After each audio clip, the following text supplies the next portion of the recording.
What's up, y'all? This is Juvie, and I'm coming to you with a little bit of storytelling practice. I titled this one Half Crazy, and it's of value to me because it's part of a turning point in my life that maybe you guys can relate to as well. Check it. In Brooklyn in 1993, Melissa and I were the best of friends. We enjoyed elementary school together, having lunch and playing tag in the schoolyard on a cold winter day. Our friendship would grow stronger over the years. Entering junior high school, we experienced a growth of maturity that kept us laughing at the changes that we awkwardly had. My mustache shadowed my upper lip, and her shirts no longer fit the same. We were teens. Melissa and I hung out as often as possible, before, during, and after school. We were so close that even on the next stage of our lives' evolution, I played a third wheel, meaning that's right, she got a boyfriend.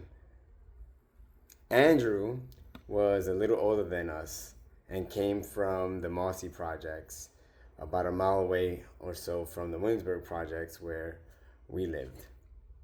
For the most, we three would hang out in the front door of Melissa's apartment building near the corner bodega.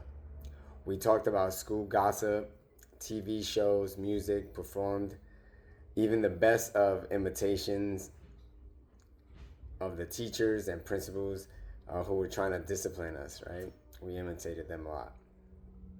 Looking back at the relationship, I had no clue what a third wheel was.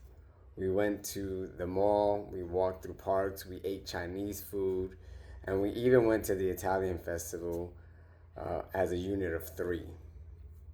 It was a little weird, but that just played to the fact that I was just ignorant at the time. She was my best friend, and I was there to support her. I was there to support her until one day Melissa came crying to me. She said, Andrew played me with a girl from around the way. She could not believe how stupid that she felt, that she thought that he would be into her. She was devastated, and I was there to support her. True to friendship, I listened, I probed, and I redirected her focus by doing other stuff. So we walked around the neighborhood. We window shopped down Graham Avenue. We had sunflower seeds that we can crack open and spit out while she simmered her fury for what just went down. It was spring, and it was the end of the day, that lukewarm air that you get in Brooklyn right before the sun goes down. We got a chance to see the Twin Towers as the sun went down. You can view it from our neighborhood at that time. And while Melissa and I were walking home, a long day of just reflection, I was walking with Melissa up to the third floor of her apartment building. And on the second staircase, the second floor, she turned around and she kissed me, smack on the lips. I was shocked. Mainly because it wasn't a peck of a kiss. It was one of those lean into me, wrap her arms around my head and shoulders, head tilting, nose inhaling, tongue wrestling, emotionally charged kisses. And yes, I leaned into it too. The music in my head was K7 singing, come baby, baby, come, come. You gotta give it up and then you gotta give me some. That's just what was the hit of the days right then.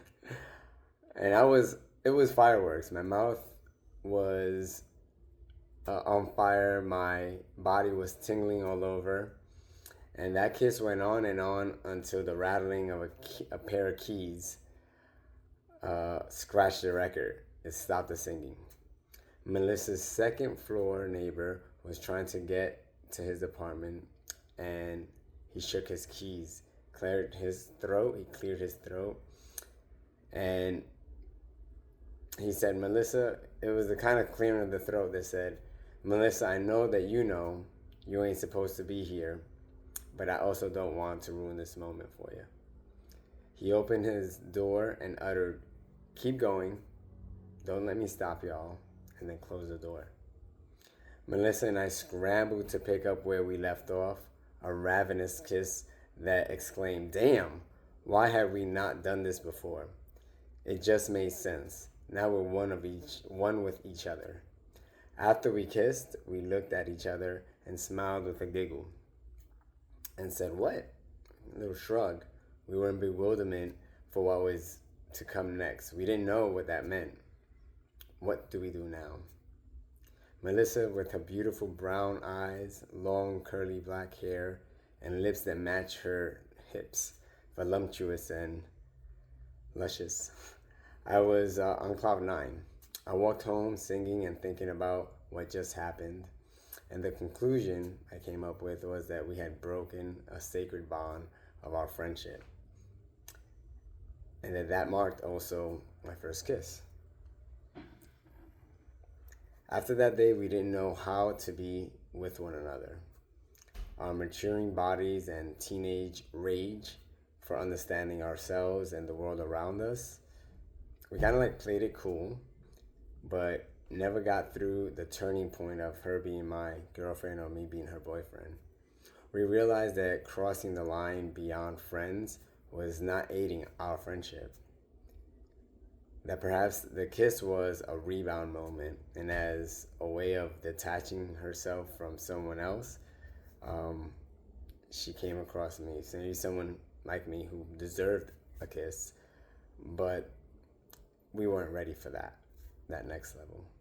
Our friendship slowly faded through the end of the school year when we parted to different high schools. I didn't walk by her apartment building as often as I did, and she didn't call as often as she did. We accepted that sometimes things change and we move on. No malice, no hard feelings, just the way that life drifts at times. Legend has it, though, that the electric air still holds on the second floor of her apartment building. We didn't know how to part, but the staircase made us history. Thank you.